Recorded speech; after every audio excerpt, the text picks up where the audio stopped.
Kontrata ni Draymond Green nagbigay senyales na tapos na ang Curry era. Klay Thompson reunion unti-unti na rin nawawala. At blockbuster trade kay Curry kung sakaling aalis siya ibinunyag na. Mga ka-Dub Nation, habang patuloy na usap-usapan ang kinabukasan ni Stephen Curry sa Golden State Warriors, may isang bagong ulat na naglabas ng 3 posibleng blockbuster trade packages sakaling dumating ang araw na humiling si Curry ng panibagong simula. Bakit lumalakas ang usapang ito? Matapos mabigo ang Warriors na makuha si LeBron James, marami ang naniniwalang hindi sapat ang kasalukuyang roster upang makalaban para sa kampyonato. Dagdag pa rito, matagal ding mawawala si Jimmy Butler dahil sa ACL injury habang tila inuuna ng front office ang pagpapanatili ng salary cap flexibility para sa susunod na off-season. Dahil dito muling nabuhay ang tanong, paano kung dumating ang puntong gusto na ni Stephen Curry ng panibagong pagkakataon sa ibang koponan? Trade scenario number 1, Orlando Magic. Makukuha ng Warriors Franz Wagner, Jalen Suggs, 2027 first round pick, 2029 first round pick. Makukuha ng Magic Stephen Curry. Para sa Warriors, magandang simula ito ng rebuild. Makakakuha sila ng batang all-star caliber player kay Franz Wagner, isa sa pinakamahusay na young forward sa NBA, kasama ang defensive guard na si Jalen Suggs at 2 future first round picks. Samantala, makukuha naman ng Orlando ang elite shooting na matagal na nilang hinahanap upang tulungan sina Paolo Banchero at Desmond Bane. Trade scenario number 2, Houston Rockets. Makukuha ng Warriors, Fred VanVleet, Jabari Smith Jr., Reed Sheppard, 2027 first round pick, 2028 first round pick, 2030 first round pick. Makukuha ng Rockets, Stephen Curry. Isa ito sa pinakamalaking package sa listahan. Bukod sa 3 first round picks, makakakuha rin ng Warriors ng 2 batang players na may mataas na potensyal, Jabari Smith Jr. at Reed Sheppard. Samantala, mabubuo naman sa Houston ang napakalakas na kombinasyon nina Stephen Curry, Kevin Durant, Alperen Sengun, Amen Thompson, isang roster na agad maituturing na seryosong title contender. Trade scenario number 3, San Antonio Spurs. Makukuha ng Warriors De'Aaron Fox, Carter Bryant, 2027 Hawks first round pick, 2028 Celtics first round pick, 2028 Spurs first round pick. Makukuha ng Spurs Stephen Curry. Ito marahil ang pinakakapanapanabik na senaryo. Isipin ninyo ang tambalan nina Stephen Curry, Victor Wembanyama, 2 superstar na maaaring bumuo ng isa sa pinakamahirap depensahan na duo sa buong NBA.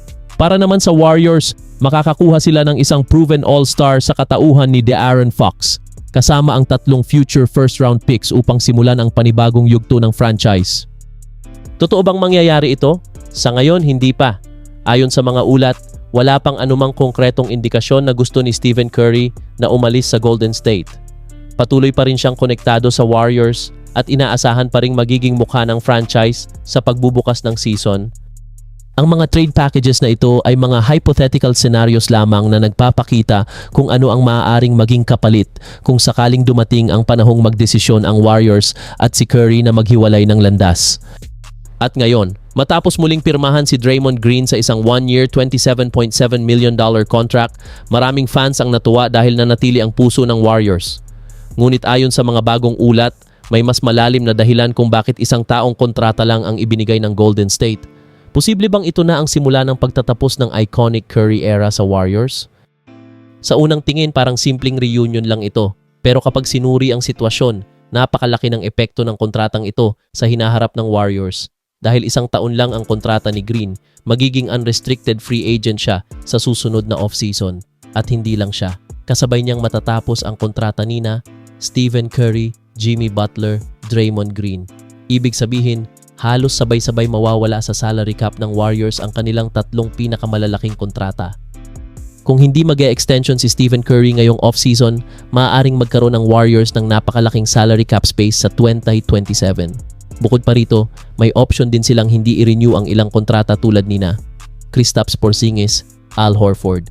Kapag nangyari iyon, magkakaroon ng Golden State ng isa sa pinakamalaking financial flexibility sa buong NBA. Sa madaling salita, magkakaroon sila ng pagkakataong buuin muli ang roster mula sa simula. mahalagang linawin na wala pang anumang ulat na nagsasabing gustong umalis ni Stephen Curry sa Warriors. Ngunit kung hindi siya pipirma ng extension at hindi rin magiging contender ang Golden State ngayong season, natural lamang na lalong lalaki ang usapan tungkol sa kanyang kinabukasan. Mas magiging madali ring gumawa ng malaking pagbabago ang Warriors dahil halos malinis ang kanilang salary cap sa susunod na off-season. Kung sakaling dumating ang puntong magdesisyon ang Warriors na tapusin ang Curry era, maraming naniniwala na trade ang mas posibleng mangyari kaysa hayaan siyang umalis bilang free agent. Sa ganitong paraan, makakakuha pa rin ang Golden State ng mga batang manlalaro, draft picks, o iba pang assets kapalit ng kanilang franchise superstar. Pero sa ngayon, wala pang indikasyon na iyon ang direksyong tatahakin ng koponan. At ngayon, isang mahalagang hadlang ang nabuo na maaaring tuluyang pumigil sa pagbabalik ni Klay Thompson sa Bay Area ngayong season.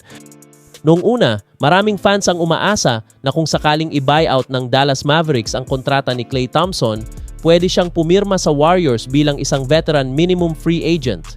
Ngunit matapos ang bagong kontrata ni Draymond Green, lumampas na ang Golden State sa NBA First Apron. Dahil dito, hindi na pinapayagan ng NBA rules ang Warriors na pirmahan si Klay kung siya ay ma-buyout dahil ang kanyang kasalukuyang sahod ay mas mataas kaysa sa itinatakdang limitasyon. Sa madaling salita, kahit maging free agent si Klay matapos ang buyout, hindi na siya maaaring kunin ng Warriors ngayong season.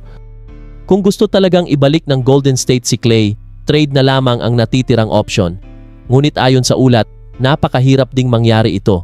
Upang ma-match ang kanyang salary, maaaring kailanganing isama ng Warriors sa trade ang ilan sa kanilang mahahalagang batang manlalaro tulad nina Brandon Podziemski, Moses Moody. At dito pumapasok ang pinakamalaking problema. Ayon sa mga ulat, mataas pa rin ang tingin ng Warriors kay Brandon Podziemski na itinuturing nilang isa sa magiging pundasyon ng koponan sa hinaharap. Samantala, kahit may injury si Moses Moody, nananatili pa rin siyang mahalagang bahagi ng long-term plans ng franchise. Kung isasama sila sa trade para lamang sa isang season ni Klay Thompson, maraming naniniwalang mas malaki ang mawawala kaysa sa makukuha ng Warriors. Habang nahihirapan ang Warriors, may ibang koponan namang mas may kakayahang kunin si Klay.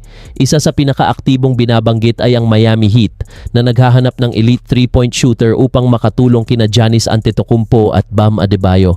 Kung sakaling maging available si Klay sa pamamagitan ng trade o buyout, mas may malinaw na landas ang Miami kaysa Golden State. Ang pinakaimportanteng takeaway ay sa kasalukuyan, napakaliit na ng tsansa ng pagbabalik ni Klay Thompson sa Golden State Warriors ngayong season. Dahil sa bagong kontrata ni Draymond Green, hindi na maaaring kunin ng Warriors si Klay kung siya ay ma-buyout ng Dallas Mavericks.